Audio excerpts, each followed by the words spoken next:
Zoberman, Menahem, vous n'êtes pas la première à l'avoir filmé.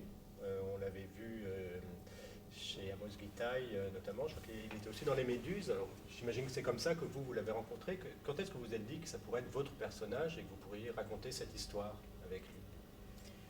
En fait, je l'ai vu dans un film d'Amos où il parlait yiddish couramment. Et je me suis demandé, il avait 20 ans à l'époque.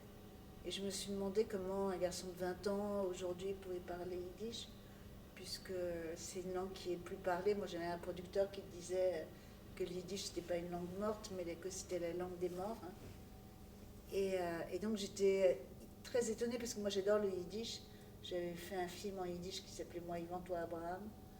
Comme je ne suis pas une nostalgique, et même que j'ai une allergie à la nostalgie, la seule chose que je sache faire avec le yiddish, c'est en faire des films, en fait. Et en tout cas, la langue de certains films. Et voilà, et donc j'étais intriguée. Après, j'ai vu un film documentaire qui s'appelait Pork and Milk. Valérie Mérigène. Voilà. Et qui est un film sur des jeunes qui quittent la religion, l'orthodoxie. Et là, j'ai compris que Menachem était ultra-orthodoxe et que c'était pour ça qu'il parlait yiddish, parce que les ultra-orthodoxes ne parlent pas l'hébreu. Quand ils sont en Israël, ils parlent le yiddish parce que pour eux, l'hébreu, c'est la langue sacrée, c'est la langue de l'étude et de la prière. Et en plus, j'ai appris là qu'il faisait partie de la tribu, une des tribus les plus sombres de l'orthodoxie, et une tribu qui me faisait très peur à moi. Et franchement, il y avait quelque chose pour moi de diabolique chez eux. Et dans le film de Valérie, il montre une photo qu'il a volée chez lui de sa famille. Et sur cette photo, il y a un sourire magnifique, et c'est le contraire d'un sourire diabolique. Et du coup, j'étais vraiment intriguée. Et je me suis toujours dit qu'un jour, je le filmerais, mais dans un film de fiction. Et je l'ai rencontré pour ça, pour un film que je vais faire maintenant. Et pour lui confier un petit rôle. Et avant de le rencontrer, j'ai tapé son nom et son histoire est apparue. L'histoire donc d'un garçon qui avait été violé au milieu chassidique. C'était un blog sur les enfants qui s'était arrivé. Et il y avait une séquence où il filmait quelqu'un avec une caméra cachée, un de ses violeurs, qui avouait tout devant la caméra. Et moi, c'est pas du tout mon genre de cinéma, c'est-à-dire moi, je suis jamais en caméra cachée.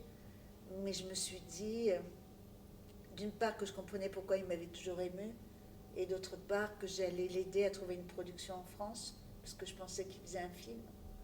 Et il m'a dit que non, pas du tout, et il avait fait ça 10 ans avant, et qu'il avait été menacé, et qu'il s'était arrêté. Et à partir de là, il m'a appelé tous les jours en me disant, faisons-le ce film. Et d'une certaine manière, je n'ai pas pu faire autrement que de le faire. Je ne me suis pas réveillée un jour en me disant, je vais faire un film sur un enfant qui a été violé en milieu chassidique. Voilà, j'étais intriguée par lui, et je suis rentrée avec lui dans ce monde qui est le monde de mes ancêtres. Et c'était extraordinaire parce qu'en même temps, je pénétrais ce monde à l'intérieur d'une blessure. Et, et en même temps,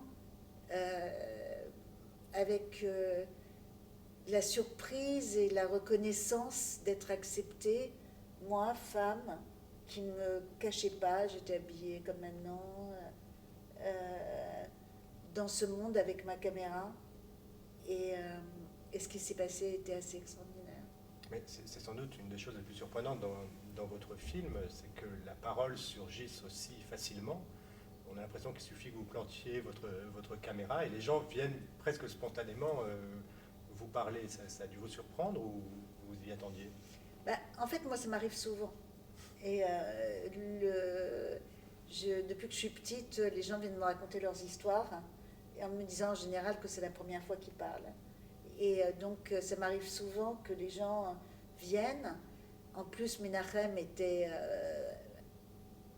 absolument extraordinaire par rapport à ça, parce que on était dans un monde qui n'a ni cinéma, ni théâtre, ni radio, ni télévision, ni journaux. Donc Menachem arrivait, se mettait à chanter dans la rue, et c'était comme si Mick Jagger était revenu au village. Hein. Et du coup, tout le monde venait autour de nous. et on irradie quelque chose, parce que quand on est à un endroit qui est un endroit qui fait mal au fond, et qu'il y a ce rapport à la vérité qu'il y a dans le film, il y a quelque chose de très beau aussi qui sort, de très lumineux. Et on irradiait cette chose lumineuse qui attirait les gens. Mais c'est vrai que c'était... au début, on n'était pas tout à fait sûr de comment on allait être reçu. Et on a été se réfugier au cimetière. D'une part parce que le cimetière, c'est l'endroit où Menachem s'est caché. Mais aussi quand il s'est enfui de chez lui. Mais aussi parce que il n'y a aucune intimité. C'est un monde qui explose d'énergie matin et soir. Les gens étudient le jour, étudient la nuit. C'est un monde assez rock'n'roll, mine de rien. C'est pas du tout un monde bourgeois. Et, et vous n'avez aucun endroit, aucun café où vous mettre. Donc on a été au cimetière. Et là, on voit un jeune homme en cafetan et en papillote qui nous regarde, qui prend un téléphone, son téléphone portable, et on se dit, il va nous dénoncer pour qu'on se fasse virer.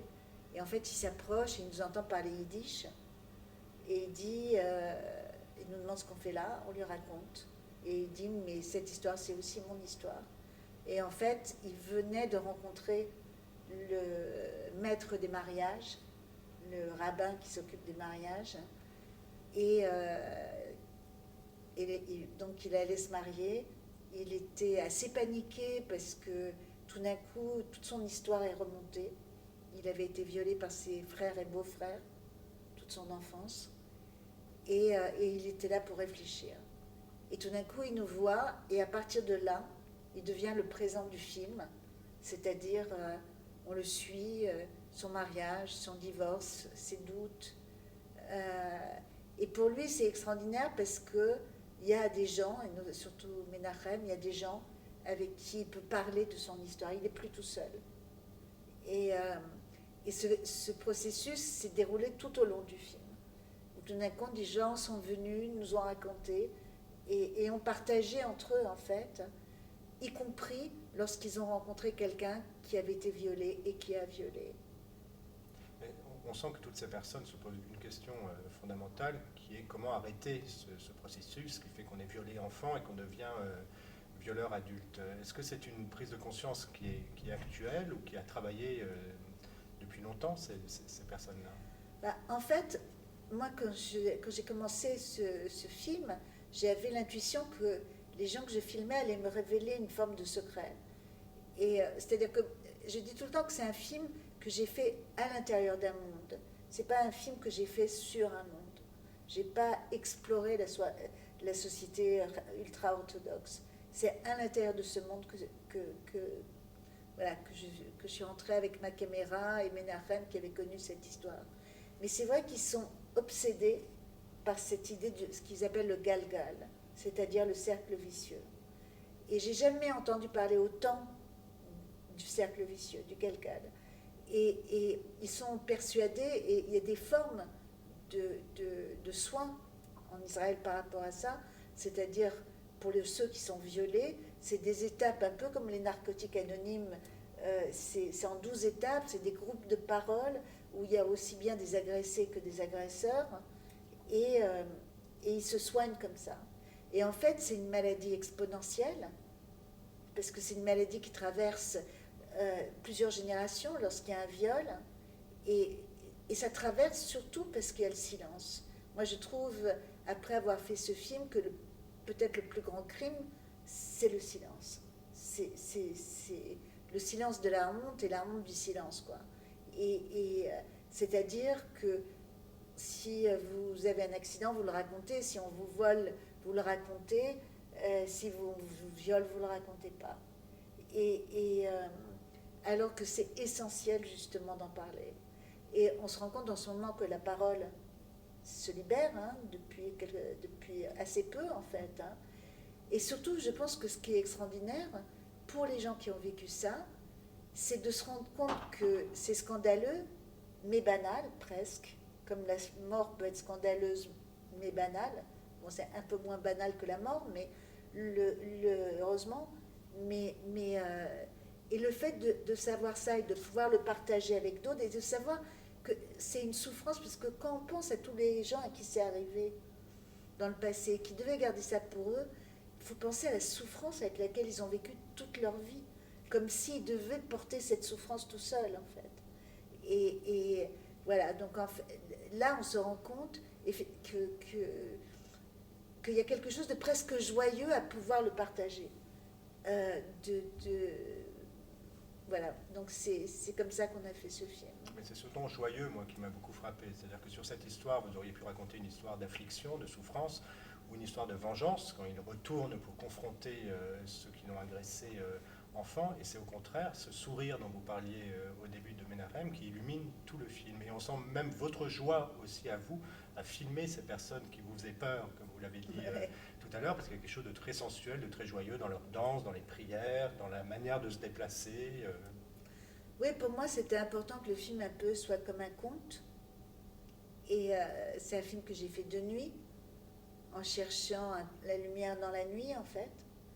Et c'est vrai que je pense qu'ils m'ont laissé m'approcher très près parce que j'étais si joyeuse de les filmer et si reconnaissante de les filmer.